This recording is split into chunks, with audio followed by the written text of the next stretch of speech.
Welcome to my presentation on cowboy culture, starring the Baker family and the Bachmans.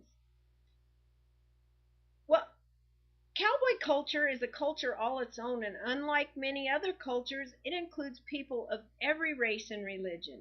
They work hard, they play hard, they usually have a good set of morals, and they love their family and friends. Cowboys are generally a spiritual group, to say the least. No matter what their religious affiliations are, they are stewards of the land and love and respect their animals, and it isn't uncommon to watch a grown man shed a tear or grieve the loss of a good dog or a favorite horse. They'll stay up all night long with the dying calf on the floor of their house in front of the fire. They don't really worry much about what others think of them because they love the life they have and they love their cowboy culture. Webster's defines the term cowboy as a man or a woman, typically on horseback, who herds and tends cattle, especially in the western U.S. and as presented in Western novels. And C.C. Walsh writes, cowboys are most lovable and delightful characters, simple in their manners, quaint in their speech, honorable in their dealings, and firm and steadfast in their friendships. Kids usually start out as ranch kids, whether their parents own the ranch or they just work there. They begin their career as cowboys or cowgirls as early as they can stay on a horse. And this is a picture of my dad at 2 years old beginning his cowboy career. School was and still is an important part of our culture. Many country schools consist of only one room and one teacher for all grades.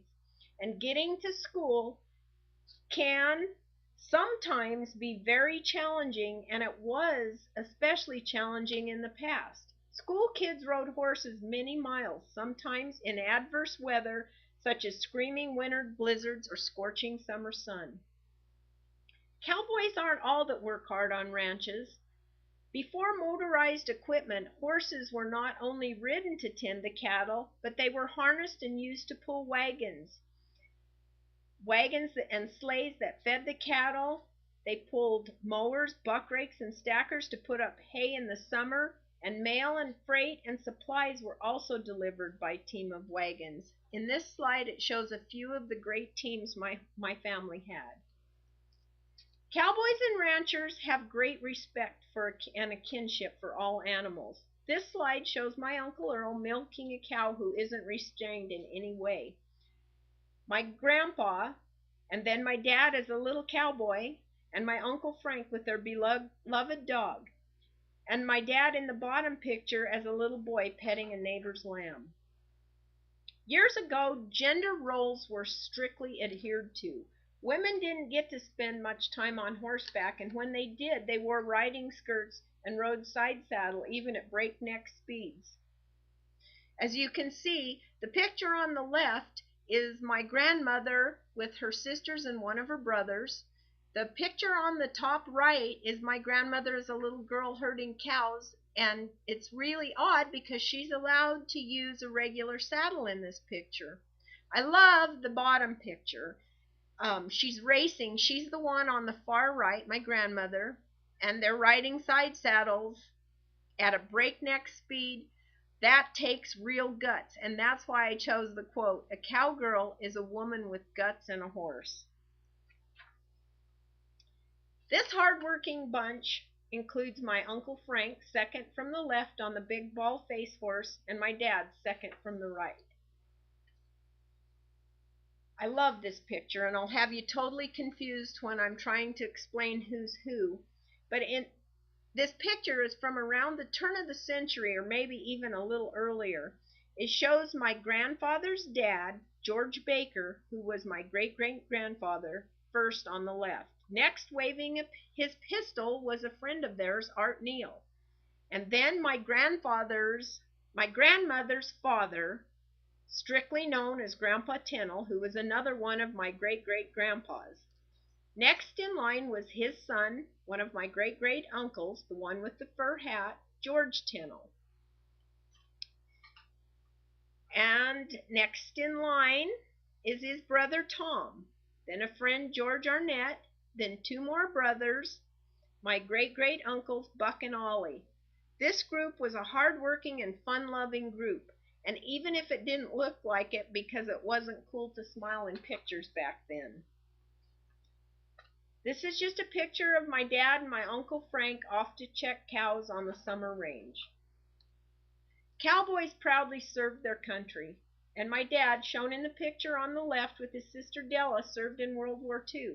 He was stationed in Italy from 1945 to 1947 and served in the 349th Infantry of the United States Army. From there, he was enlisted to the 88th Division of the Blue Devils in Italy. The picture on the right is of my dad on the left, my Uncle Earl, who served as a sharpshooter in the U.S. Cavalry and was later deployed to Asia. He served in the U.S. Army from 1942 to 1945, and then my Uncle Frank on the right wasn't able to serve due to a bad injury to his left leg. This picture is a picture of my grandpa, Frank Baker Sr., my grandmother, Margaret or Maggie Tinnell Baker, and some of the cowboys on one of the large ranches they worked for. And I love this quote, "Cowboys are proof that cowgirls can take a joke."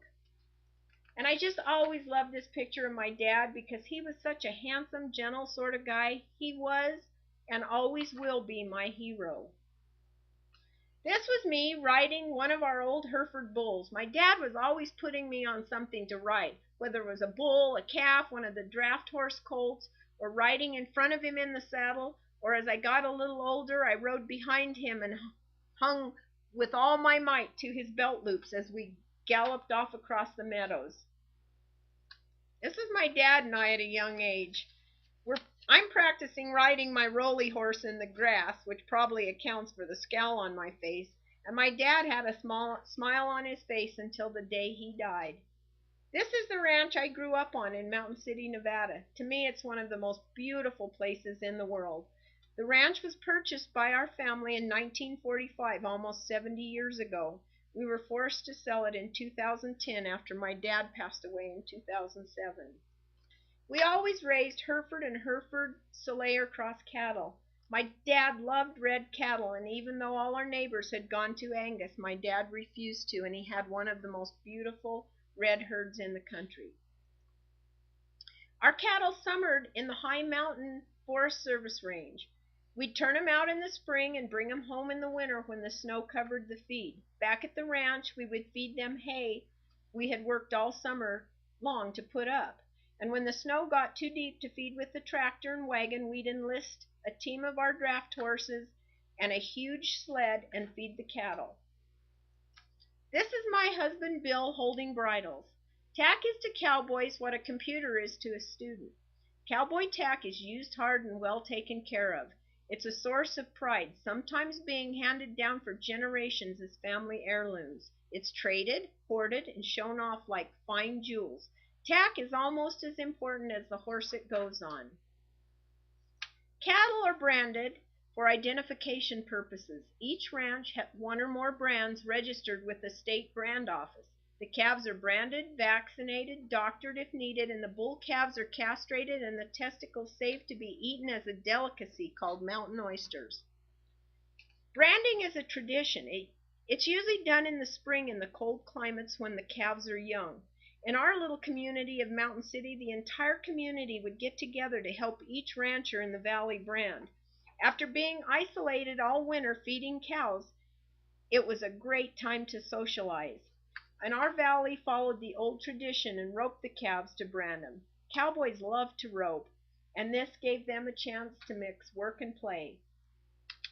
After a hard day's work, all the calves are branded. Everyone gets together for a huge feasts and lots of adult beverages passed between cowboys.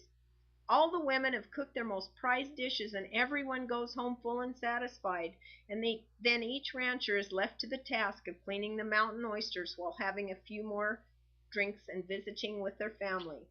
The testicles are peeled, cleaned, and split. They're battered and fried for breakfast the following morning, and they are a delicious delicacy.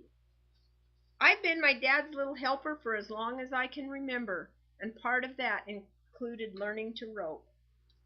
I still enjoy roping to this day. This just goes to show you that old women can still have fun and get things done. Cowboys and cowgirls take advice from their significant others. This is also part of our culture. We work together as a team and take suggestions from each other. Nothing is as gratifying as the perfect shot, and I love this picture, even though it looks like he's only catching one hind foot. In present time, gender roles have almost completely disappeared, and women can get her done with or without the help of men. The picture on the left is a picture of my dad, again trying to put my young son Bo on an unwilling calf, as he used to do me when I was that age. The picture on the right shows my much older and larger son Bo trading hats with his grandpa, my dad. That hat hangs on the wall of my log cabin to this day. Families are very important in our culture, and my husband and I work and play together. And this is also one of the very few pictures I have of my mother. She passed away in 2005 of cancer, and I miss her every day. Our granddaughter is following our lead. She loves to ride and watch her grandfather train. Even if some cowboys refuse to ride mares, Appaloosas, or ponies, my husband Bill isn't afraid, even if we tease him about it. He's a great sport. My dad was a true cowboy until he died in 2007.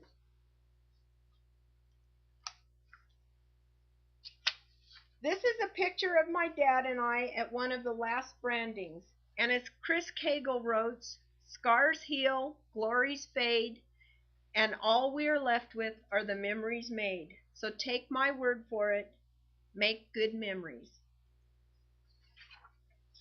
Once a cowgirl, always a cowgirl, as the old saying goes. You can take a girl out of the country, but you can't take the country out of the girl.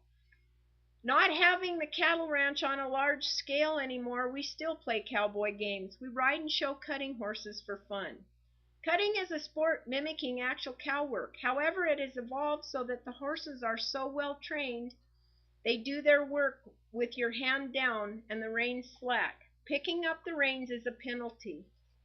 I'm proud to be part of a cowboy culture, and I hope you have enjoyed getting a glimpse of my family and learning a little bit about cowboy culture.